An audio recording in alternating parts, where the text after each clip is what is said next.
Fox 40 on the wildfire watch with live team coverage at both the King and Boles Fire. Hear from homeowners who had to get out quickly. Also, find out why a driver punched this hole through the wall of an Elk Grove preschool. Plus, the new way NASA will get astronauts to the International Space Station. This is Fox 40 News at 5. Now, Stephanie Cruz and Eric Harriman. And we are on the wildfire watch today as homes burn, people evacuate, and the flames show no sign of slowing down. All across the state of California, more than a dozen fires are burning right now, ranging in size from a few hundred to a few 100,000 acres.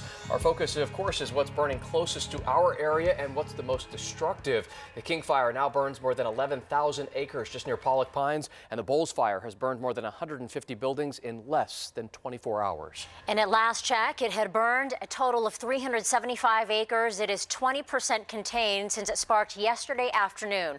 I-5 and Highway 97 are both closed near Weed, which is in Siskiyou County, several hours north of Redding. Weed, Carrick, and Lake Shastina are all under evacuation orders. Again, 150 buildings burned by this fire were either damaged or destroyed. And Dennis Shanahan is there live. So Dennis, walk us through what you're seeing today. Well, Stephanie, what we have right here behind me are the ruins of Holy Family Catholic Church. The cross still stands upright along with one wall, but pretty much everything else is burned and toppled. This church was built in 1967. It serves between 200 and 300 families. But it is appropriate that this church is called Holy Family because, as one parishioner told us today, a church is a family. It is not a building. And we're getting a real sense of community here from the people in Weed that they will rebuild, they will recover. But of course, the sting is still very, very fresh. Blazing inferno. It was fast, really fast. Just one day after this fire devastated the community of Weed, the flames are mostly extinguished. But for the residents of nearly 100 homes, the impact of losing almost everything you own is life-changing. Paul Stonecipher is looking for anything to salvage from the home where he lived for almost 7 years. Start off from nothing anyways, you just build up from there. Everybody's okay? Everybody's okay, that's what matters.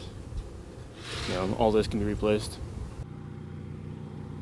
Very tight-knit community here, right in the shadow, literally, of Mount Shasta. There will be a public meeting tonight at the College of Siskiyou at 7 o'clock. Residents can get their questions answered there. There will also be a briefing on this fire. But the forward spread of the flames has been stopped. That's the good news. The flames mostly extinguished, but the impact's long-lasting. Coming up at 6 o'clock tonight, you're going to hear from a woman whose home was spared while her neighbors were devastated. Dennis, we'll talk to you again at 6 o'clock. Thanks. People affected by the Boles Fire set up a petition today on the White House's website asking for some federal funds to help them out. So far, about 100 people have signed it online. That petition is asking for funds to provide housing to those who lost their homes and to help rebuild a school that burned as well. To show your support, just search Boles at fox40.com for a link to that petition. And this fire, just one of a dozen wildfires in the state of California right now. The Boles Fire is north of Redding along I-5 near the town of Weed. That's where Dennis Shanahan was just talking to us from. The other major fire we're monitoring just outside of Pollock Pines, that is the King Fire. It has jumped to more than 11,000 acres. Take a look at this video. Firefighters have it 5% contained. We haven't heard of any buildings burning at this time, but mandatory evacuation orders keep expanding. We've got the details running right at the bottom of your screen right now, also at fox40.com. Tomorrow, Pollock Pines schools will reopen for the first time this week. You can see and smell the smoke from this particular fire in Sacramento and other valley cities as well.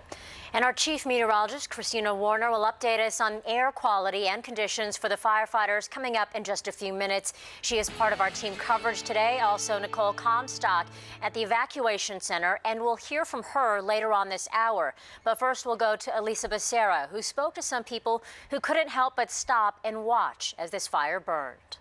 It's kind of scary, to be honest. This is what Dylan O'Reilly is talking about. Hot red flames incinerating swaths of land, traversing the terrain with a voracious hunger.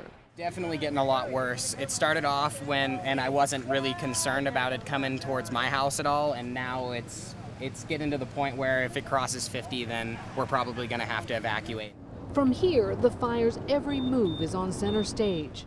Bullion Bend is right where we see kind of the first plume of smoke coming up, and then behind it, I'm gonna assume is more towards Fresh Pond area. That's why Dylan, along with countless others, came to this shell station in the center of town. In the foreground are areas that haven't burned in decades, creating plenty of fuel for this fire. It's literally in the worst place that it could possibly be at the moment. Tony DeGellery is worried about what this fire will do next. And I'm just concerned for our firefighters in the area and the people that have homes down in that area. With each passing of a helicopter or an air tanker, the crowd here follows with their eyes to see if water drops are helping. They are deploying some other planes and copters for fire retardant. And now residents are doing what they can by getting as much information as they can, looking on and hoping for the best.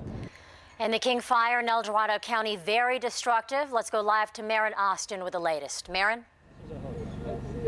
Yeah, Stephanie, homeowners tell me this is the worst fire they've seen in this area in 50 years.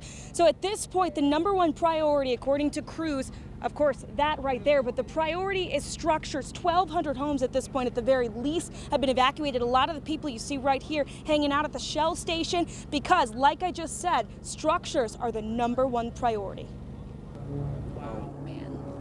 As 50-foot flames shoot up into a sky filled with smoke, helicopters and planes share the air for drops. It's just exploding. The canyons just north of Pollock Pines are on fire and at a very aggressive rate. We're in a lot of trouble. Today, the #1 priority here at the King Fire is to save structures. Are we going down right here? We happened to be with this particular crew when they ran into a surprise this afternoon along the Pony Express Trail, a smoke alarm coming from a nearby home they weren't aware of. It was very, very close to losing the structure. This home was saved. Crews stood underneath the deck of the house to attack the threat head on. Yeah, we had a combined effort between air attack and the ground forces. Pretty much saved the structure. But will other homeowners be this lucky? Right below those flames, there's 3 more houses right there below those flames. In the Fresh Pond area, Nathan Snyder rented his own water truck to park in his driveway just in case. And a few doors down, this home was nearly emptied, also just in case. You can only see so much. And so, you want to know what's really going on behind the scenes. Right now, it's a waiting game as homeowners keep their eye on the King Fire. So you're wondering where we are. This is right off of Highway 50. You're looking at just a couple hundred yards that way here in the neighborhood of Pollock Pines. If you've ever maybe traveled up to Lake Tahoe, this is on the way there. I want to give you one last look live here before we come back at 6 o'clock to the smoke you see behind me. We're going to get full containment updates at 7:30 tonight. So stick with Fox 40 later in this newscast and tonight at 10 for the latest on this. Stephanie and Eric. Thanks a lot, Maren. And when we talk about fires, we usually judge their size in acres, and Eric has some perspective on exactly how big that is. Well, Steph, here's a really easy comparison to give us a little bit more perspective. An acre is about the size of a football field minus the end zones. Now let's convert that into a square mile, and this is more what it looks like. 640 acres equals 1 square mile. So let's go a little bit farther than that, a little bit of perspective on square miles. The city of Sacramento, almost 100 square miles. Stockton, just over 61. Folsom, about 22. The city of Davis, less than 10. So, Christina, given those numbers, I think it is very clear we've got an intense firefight on our hands. Yeah, and we tend to see the winds shift, especially as we head into the early evening hours. Here's a look at fires across the state, just to give an idea how stretched thin firefighters are. Temperatures were actually down a bit today, but humidities are still very, very dry. Here's a look at the King Fire. For most of the day, we've seen steady winds to 3 miles an hour, with gusts as high as 15 to even 16 miles an hour right now. Everything pushing off to the north and to the east. But here's the concern as we head through tonight. Through most of the evening, we'll see winds at about 10 miles an hour out of the southwest. But then as we go to about 8 o'clock, that's when the winds will shift and we'll see more of a northeast wind pushing everything back the other way. So that will be the main concern as we head through tonight. And our coverage will continue at 5:30. We'll get a live update from Nicole Comstock, who spent today with evacuees at the shelter set up by the King Fire in Dorado County. And we'll check in some of the other fires that are burning in our state right now. As always, we'll post the latest news to our website, fox40.com. We'll share it with our Facebook friends. We'll also tweet it. And you can download the Fox 40 app to get breaking news alerts sent to your smartphone for free.